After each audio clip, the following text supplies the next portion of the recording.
Okay guys, we are off and running with part 2 of our wooden sign tutorial, and I'm getting started right now with putting my stencils onto my wood by applying my transfer tape and smoothing it out really well. I'm going to cut this down to size a little bit better so that it's easier to apply it for each one, and I'm going to reuse this transfer tape. It's actually a piece that I'm reusing from another project onto this one. I like to keep them in between. The more you use them, usually the more effective it is as far as letting go of your stencil when you try to put it onto your sign. It just gets a little bit less sticky each time and it gets the job done. So I keep them for multiple uses. Not all transfer tapes will let you do that. Some of them you definitely only want to use once.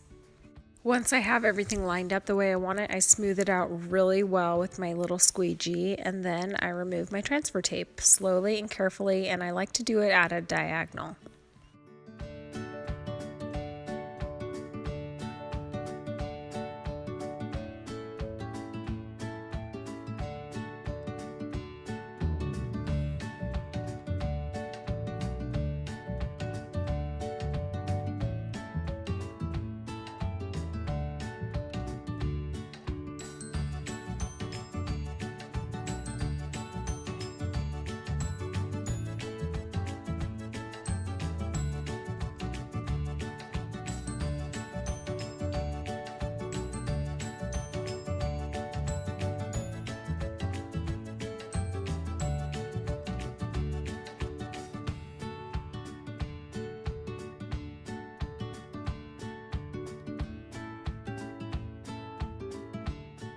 Once I have all of my stencils on and everything is smoothed out the way I like it, I get to applying my Mod Podge. And I use Mod Podge on any of my signs that have a decent sized design to them. So for really small font types, I won't use Mod Podge. I'll just use very thin, delicate layers of paint, and I'll do one at a time. There's Haley saying hi.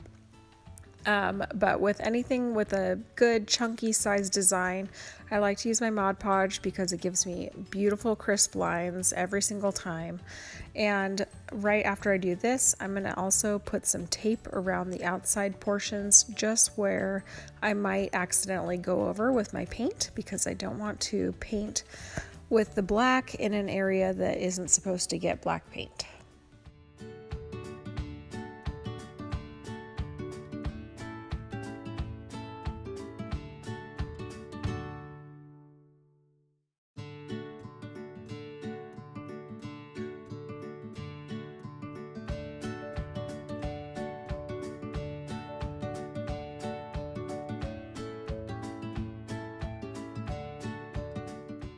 Once the Mod Podge is completely dry, I'm going to go in with my black Waverly chalk paint. So this is the same brand as the white that I used on the background portion of our signs.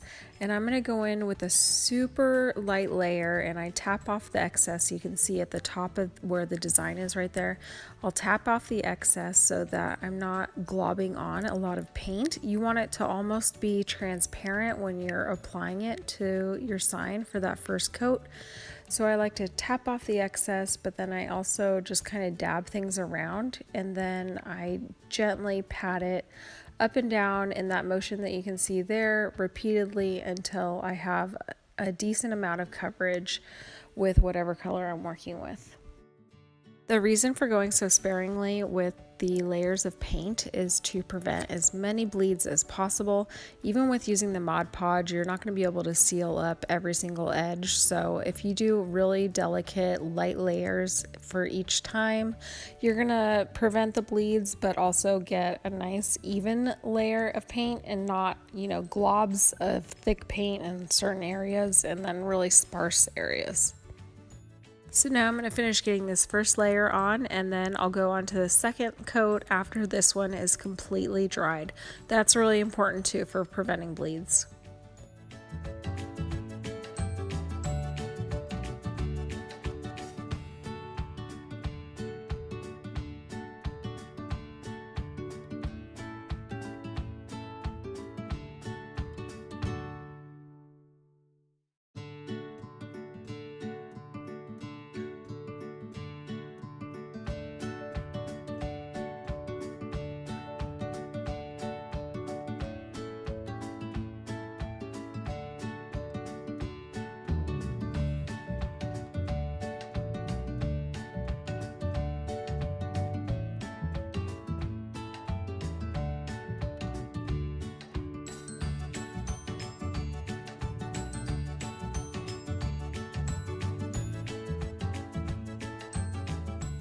When I'm doing a black design or a darker color chalk paint, I tend to do 3 coats every single time. It's just what I need to get that coverage I want.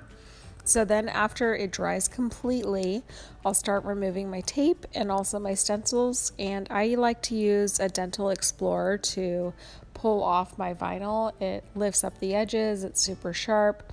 And then it's really easy to get out my little pieces inside of the letters, the little parts and the F there and the O and the L and the D. All those little parts can be kind of hard to pull out if you don't have something nice and sharp to get them with.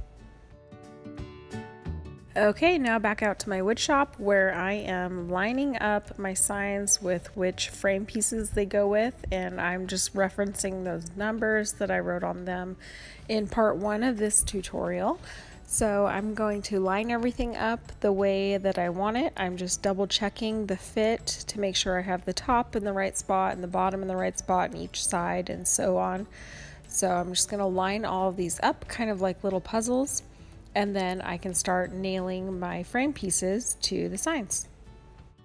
I like for the lip on my frames to extend over the front of the sign. I've seen a lot of farmhouse signs as well where it extends over the back.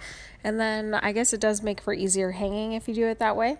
And I use the Milwaukee cordless electric nail gun. Sorry, I'm trying to find my words there, but I use the cordless electric nail gun, and I love this nail gun. I just have to line it up with where I need it, and I just push and shoot my nails in, and it's super easy to use and figure out.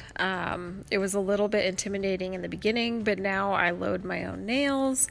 I'm pretty self-sufficient when it comes to using it now. I'm not busting through wood all the time, so definitely get some scrap wood and practice if you've never used a nail gun before. You could also use just a hammer and nails for this. You don't need any fancy kind of tools or anything like that. And speaking of not needing any tools, I don't know if many of you know this, but you can actually have them do cuts for you at Home Depot. Sometimes they charge for multiple cuts, but if you just need a few things done, they'll usually do it for you, and they're super nice about it. So you don't even need a saw really to make your own farmhouse or wood signs at home. And then you can always hand sand whatever you need to do. Those are pretty much the only tools that I use beyond, a drill. I'll use a drill to put the hardware on the back for hanging, which is what I'm about to do here. But you could still use a screwdriver for that. There are certain ways to do this where you don't need power tools. They definitely make it easier. But if it's not something that you have at home, then you could always, improvise and do it the old school way and just use normal tools.